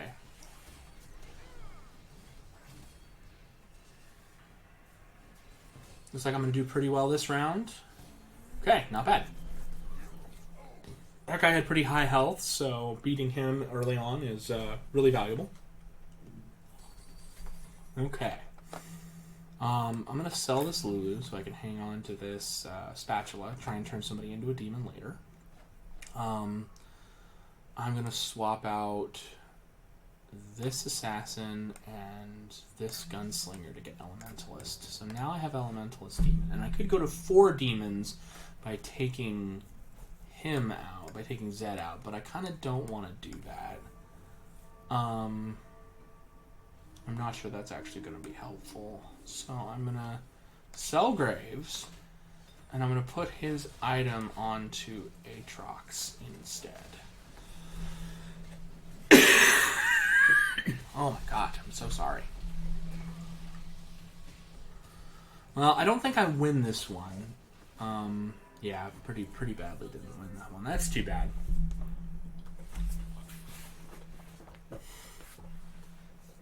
That's okay. That's okay. We can figure things out. So I want to try to get to a 4th demon to get more mana regeneration. So there's that guy. So I might... That's Varus. I might swap Varus in...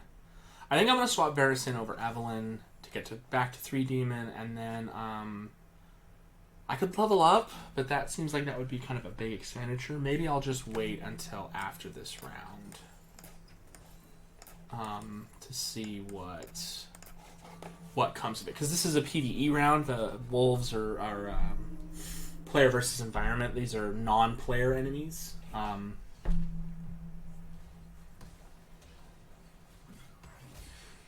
So maybe I'll just see what comes of this round before I... Oh, wow, that's a lot of gold. Alright, so maybe I will level up and just put another demon in. Because, holy mother. Oh, wow. That's really good. Okay, so yeah, I think I'm just going to level up here. And then put Morgana in. Yeah, put Morgana in. No, maybe I will put Elise in. Elise is not normally really better than Morgana, but I think in this case she might be. So that got me a couple things. First, that got me a level 2 Aatrox, which makes him, in combination with the Trap Claw I have, just a really good frontliner. And I was able to put Elise in, which got me to 4 Demon, which increases the bonuses that those characters get to have. I'll put that character there, and then I still can't make somebody a demon yet, but I'm working on it. Alright, can I... Hey, I won that round. Nice.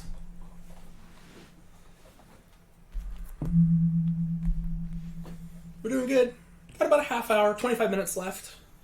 There was another show pretty quickly after me here, so I won't be sticking around any longer than 2 o'clock. But I hope you all have enjoyed my tenure so far on the arena. Eric will be back next week, and his proper co-host Kelly will be back sometime soon after that. Also, this upcoming week, I will be on Coffee Break on Monday. I will not be on couch surfing on Tuesday. I am doing conferences with my students. But I will be guest starring on Doctors and Dungeon Masters on Wednesday. So look forward to that. I think that'll be a really good session. I'm really hoping that turns out to be as interesting as it sounds like it's going to be. And if you haven't been watching Doctors and Dungeon Masters, if you enjoy Critical Role or The Adventure Zone or kind of any of the other major Dungeons and Dragons podcasts and other things that are out there, I highly, highly recommend.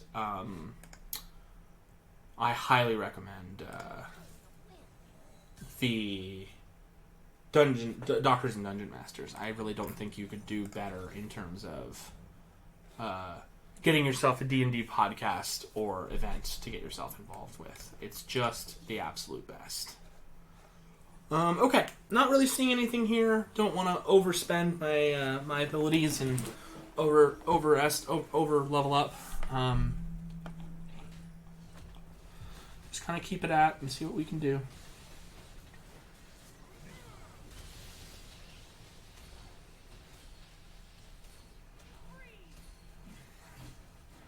I'm not doing too badly on this round. That's pretty good.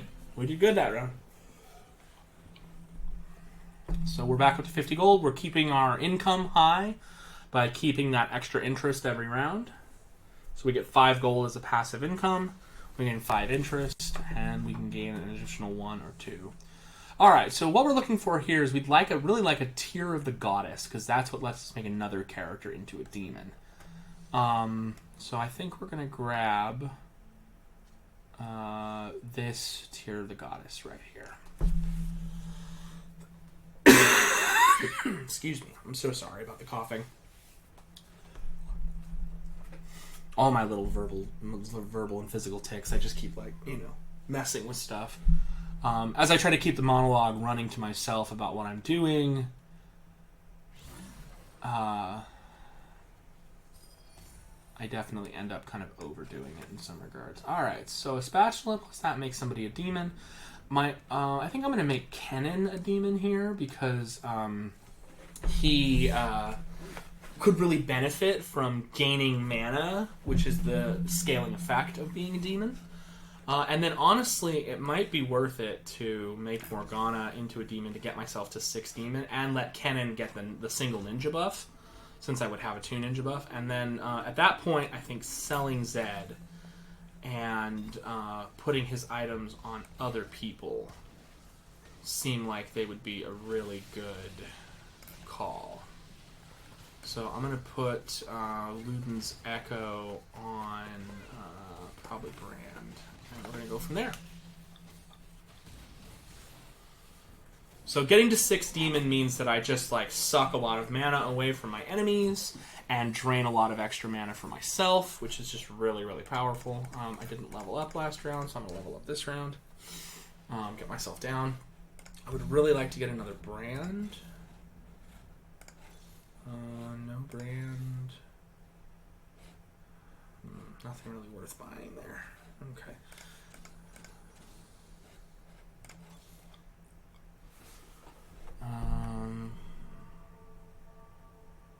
Guess I'm just going to put a second Brand in.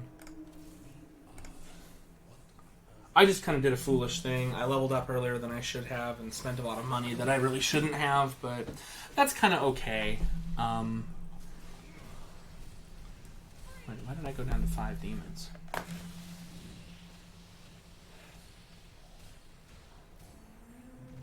Do they double up if I have 2 of them in there? Is that how that works?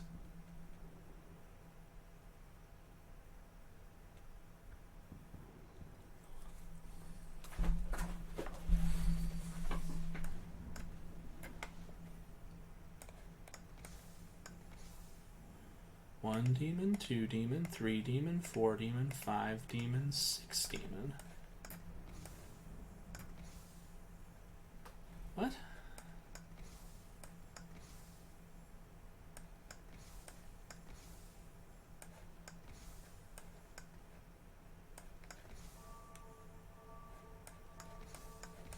It's like it... Oh, that's definitely a bug. It's like it's not registering Kennen as a demon anymore. That sucks. I don't know why that happened after last round. That's super unfortunate. I was relying on that. Man, I don't know what I'm going to do.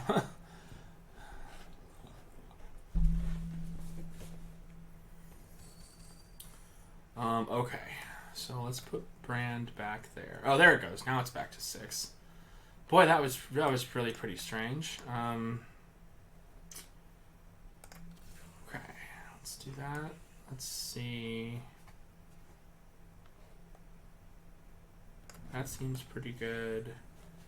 And so does that. Let's try that out. Okay, Morgana, Kennen. Ooh, excellent. That's really good. Swain is a super strong, super powerful demon. So I can put him over some of my cheaper one-cost demons who aren't so good.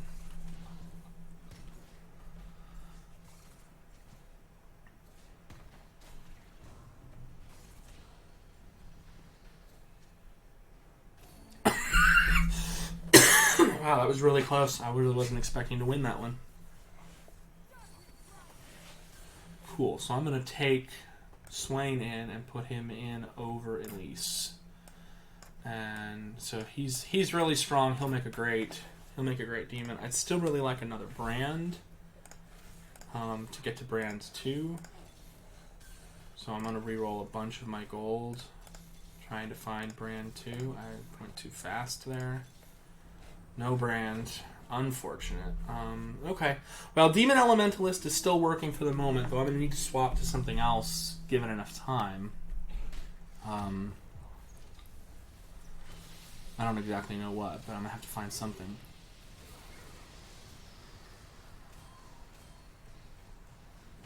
Okay, this is going pretty well. Draining people's mana, sucking out their lives. Alright, nice. That was big damage. Excuse me. Did not mean to do that. That was not a good idea. Well, alright, there's another Pantheon. I guess I am technically using him right now.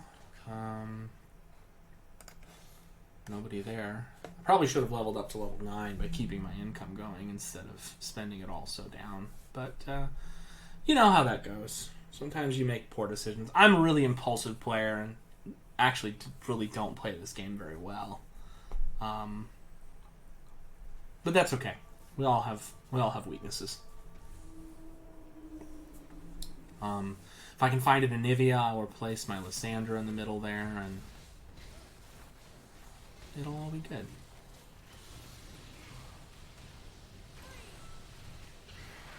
Yeah, go on, Swain, transform. Oh wow, that was bad. I got really badly messed up that time. No good. All right, 2 players are out, so I'm definitely not going to be in last place or second to last place. That's really good. Let's see what these guys are pinging about up here. Oh, no, nobody knows. All right, let's go back to the carousel. Okay, so I'm probably going to grab that Pantheon with that health item on, or I'm not, because that would have gotten me Pantheon 3 with a Warmogs, which actually would have been really, really good. As it stands instead, I think I'm going to grab that Frozen Fist. I don't really know who's going to use it. Maybe Morgana? Yeah, Morgana might be a good choice for Frozen Fist. Alright, sell that Shyvana.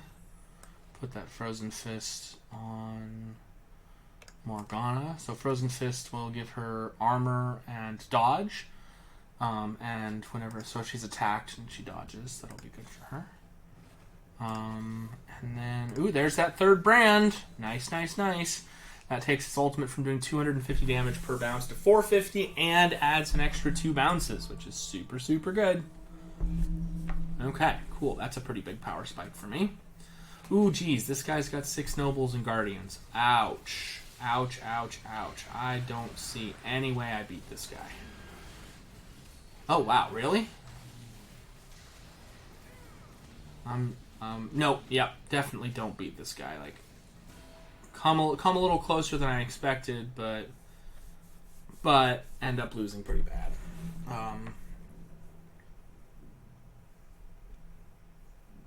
Unfortunate. Okay.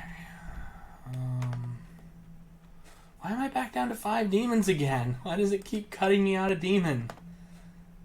It's really annoying. Man.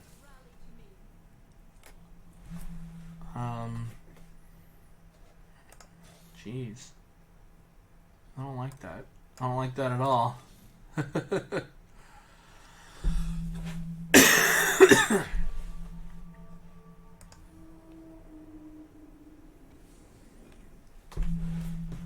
Alright, how is this going to go down? This guy's doing shapeshifters, sorcerers, I think. They're pretty good. Oh, jeez.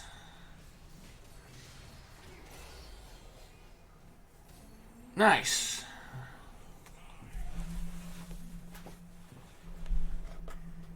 Well, I'm top 4. That's good. No matter what happens, that's pretty good.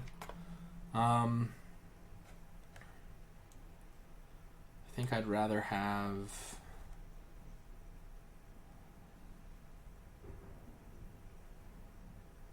one. Do I break up a demon? Yeah, I think I'd rather break up a demon in this instance and get that guardian. What the hell is going on? I have 2 guardians. Boy, it is really confused as to what my bonuses are.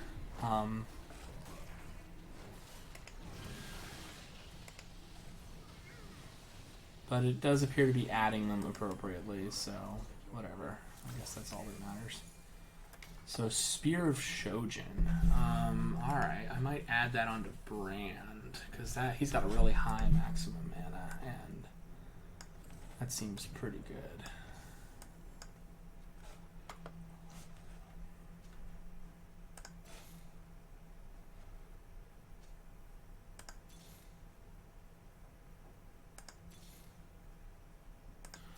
I don't even really know what I'm looking for when I reroll like this, so it's kind of a really dumb thing to do. I shouldn't just spend my money for no reason. But I'm not the best player at this, so...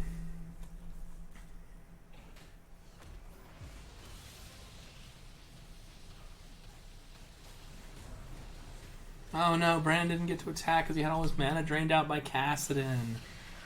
This is probably going to be the end of me right here. Man, that's really unfortunate. Yep. Oh well. Hey, that's 3rd place. That's not just a win. That's like a positive. I gain a lot of what's called MMR from doing that. So, wow, the game's really buggy right now. Instead of taking me to the stat screen, it wants me to reconnect, even though I was not one of the first people out. I mean, I know they just had a patch a few days ago, but that's still an impressive amount of bugs to deal with. So, I'm just going to go ahead and glance here at my phone while this is loading up.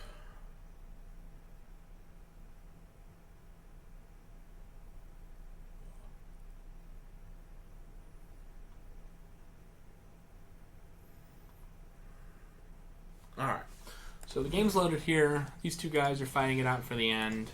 So I'm just going to go ahead and click exit game. Yes, I'm sure I want to quit. Okay, so it's not going to let me... probably have to close the client and reopen it. We definitely don't have time for a whole nother game of that. So instead, I think we're going to... maybe I will watch a short clip from a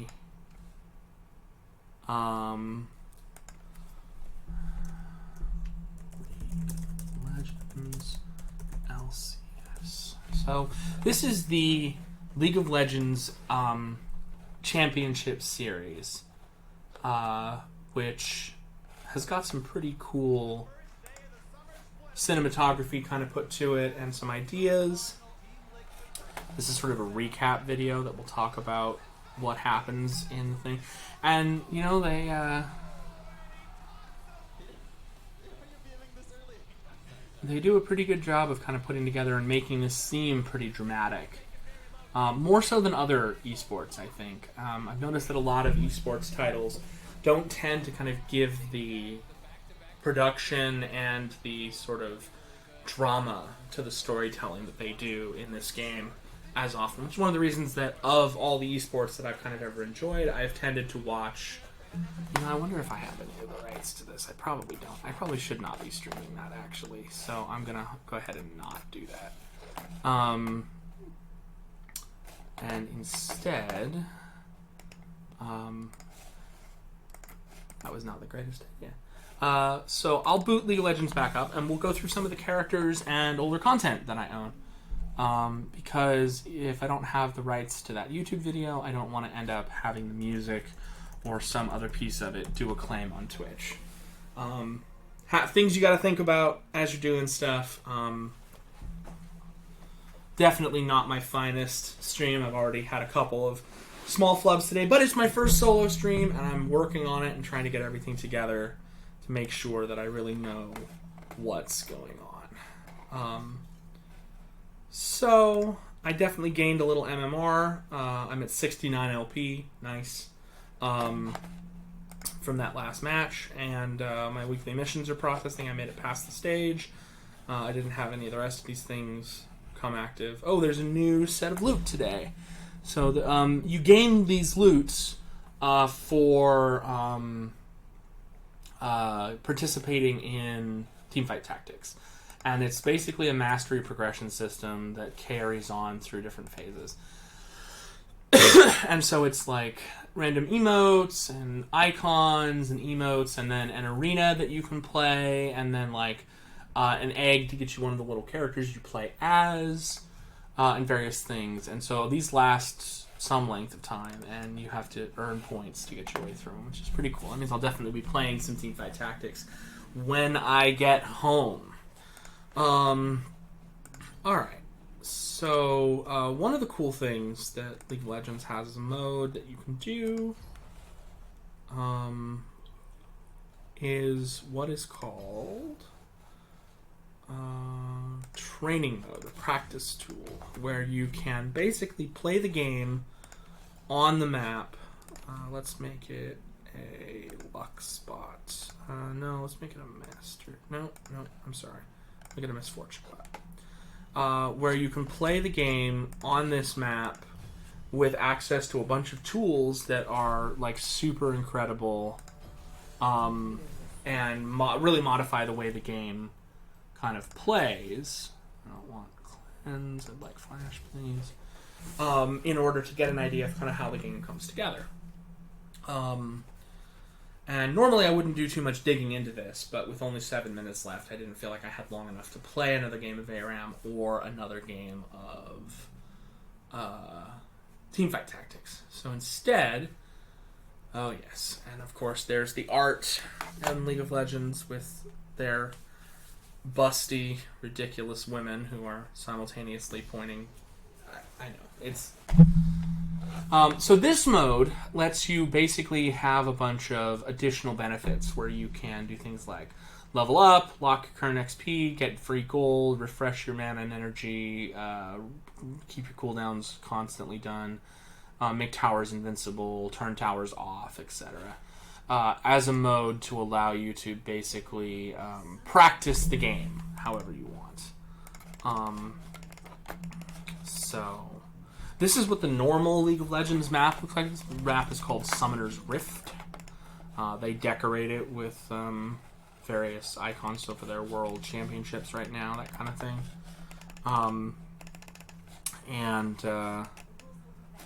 My character here, this is a collie. She can throw ninja stars. She's a pretty cool person. And I am... going to do some practice as her and kind of talk about the management of the system and the kind of the various things that players have to be aware of. So the first thing you'll notice is that the map here has got all of this kind of dark area on it, and that's the fog of war, which prevents you from seeing into those spaces. And so I can see farther away than the small aura around my character because I put a ward here, which lets me quite visibly identify that area. And so normally a team of 5 split up into the various lanes to do battle and stop the enemy team. So my opponent is actually down in the bottom lane, who is a bot being controlled by the computer. So I'm going to go down there and fight against my opponent, so that I don't let her just get free reign in her lane. Ha, that rhymes. And that I can collect all of the experience points that are available here.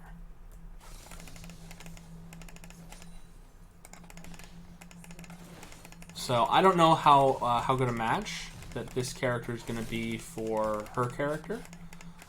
But shouldn't be too bad.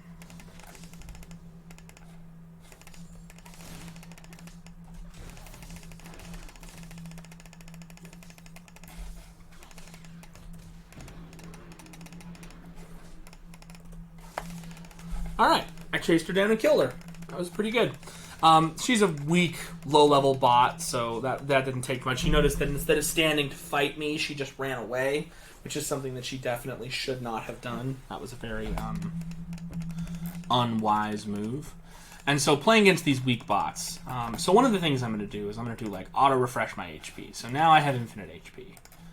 Or auto-refresh my cooldowns so that I can basically just spam my cooldowns as much as I want to. And then if I auto-refresh energy, I can effectively just, like, go to fucking town on whatever I want to do. Which is a pretty interesting way to play the game. There's another mode in the game which is called Ultra Rapid Fire, which basically uses these kind of rule sets as sort of a joke way of playing the game, and Ultra Rapid Fire can actually be pretty fun a lot of the time. So I'm going to grab an item here and this, and then I'm going to head back out to the lane, and I'm going to leave refresh cooldowns and refresh energy on and just see how hard I can stomp my opponent.